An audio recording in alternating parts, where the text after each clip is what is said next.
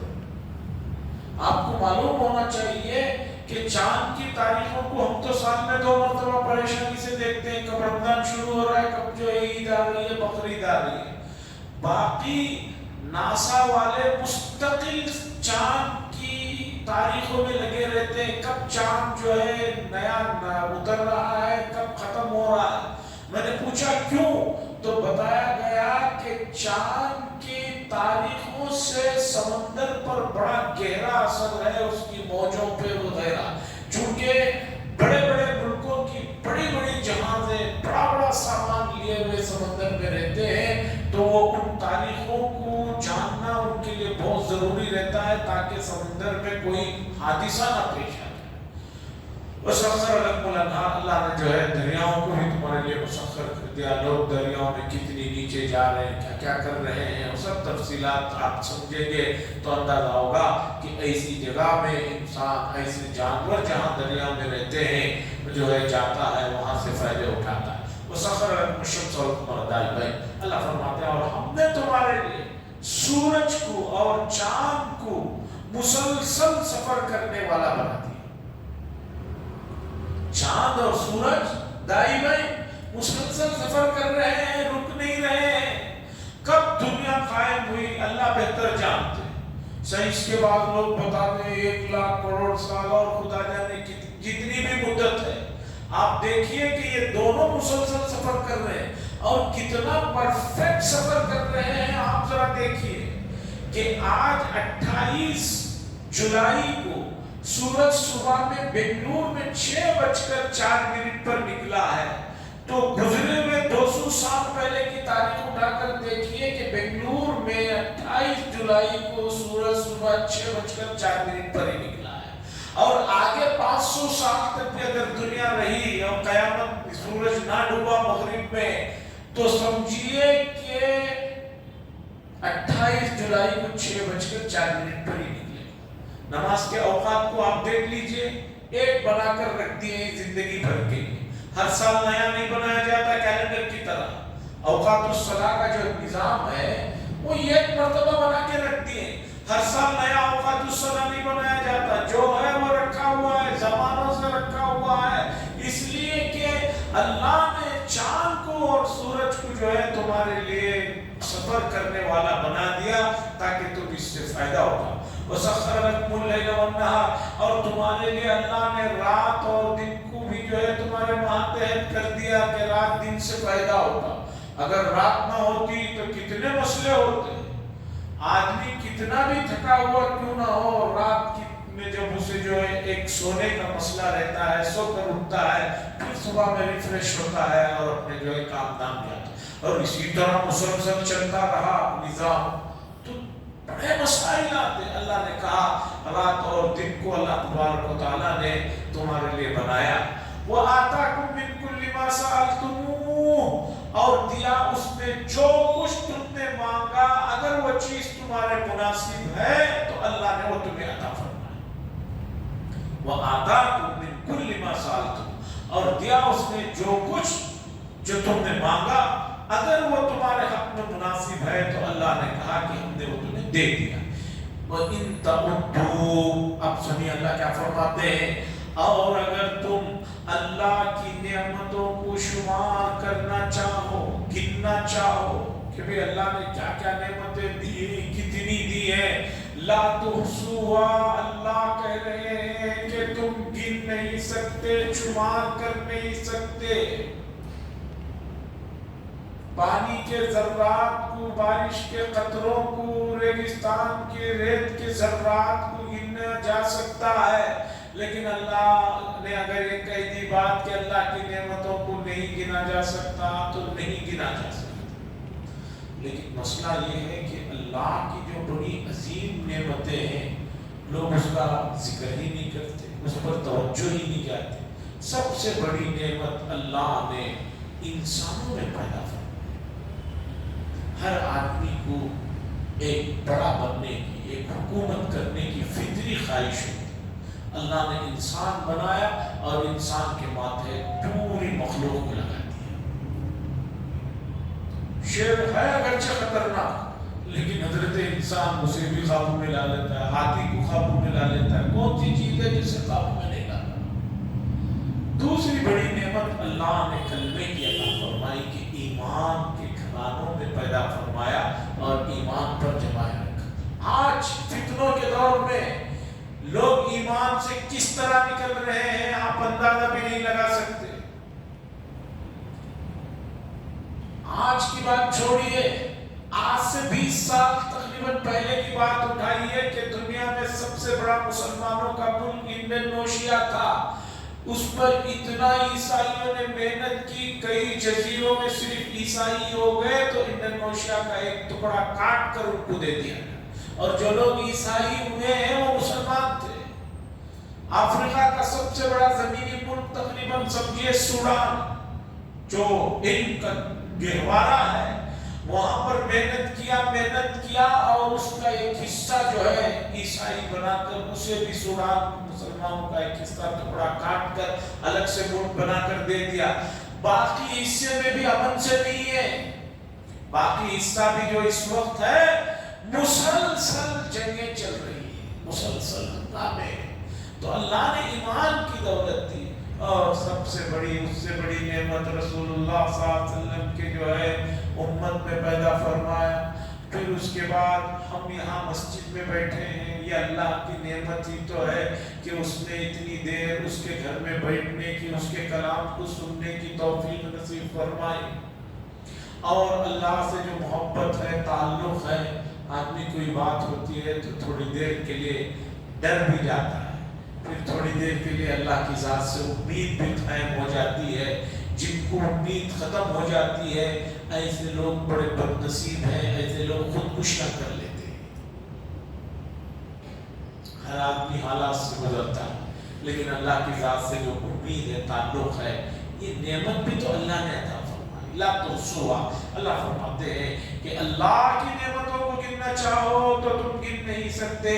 ان الانسان لظلوم کفار، بے شک انسان جو ہے بڑا ظلم کرنے والا ہے، بڑا ناشکرا ہے، کفار بڑا ناشکرا ہے۔ جو نعمتیں ہیں ان کی قدر نہیں کرتا، جو چیز نہیں ہے مثال کے طور پر اس کے پاس، وہ اسی کا رونا روتا ہے، اسی کو یاد کرتے رہتا ہے۔ بھئی جو چیزیں ہیں اس پر تو شکر ادا کیجئے، جو نہیں ہے آپ کے پاس، آپ سوچئے کہ جو چیزیں آپ کے پاس ہیں اتنی چیزیں دوسروں کے پاس ہیں یا نہیں، وہ سوچئے۔ حدیث میں ہے کہ جس آدمی کو ایک وقت کا کھانا ملے اور دوسرے وقت کے کھانے کا انتظام ہو اور اسے صحت ہو، سمجھو کہ وہ بہت بڑی نعمت میں ہے اور بہت بڑی عافیت میں ہے۔ آپ ایسی بے شمار چیزیں ہیں۔ پیر ذوالفقار صاحب نقشبندی نے لکھا ہے، ڈاکٹر کا واقعہ شاید پہلے بھی میں کبھی سنایا، انسان کے یہاں پر، اس جگہ پر ایک نان ریٹن وال ہوتا ہے۔ ہم جب سوتے ہیں تو پیٹ کی چیزیں باہر منہ سے نہیں آ جاتی، تکیے پر سوئیے، بغیر تکیے کے سوئیے، نہیں آ جاتی۔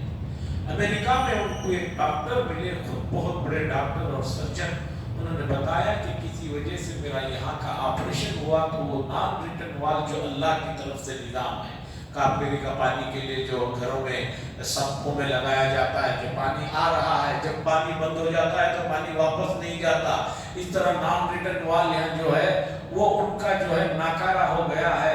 تو انہوں نے بتایا، ان ڈاکٹر صاحب نے پیر ذوالفقار صاحب کو، گزشتہ 10 سال سے میں کرسی پہ بیٹھ کر سوتا ہوں،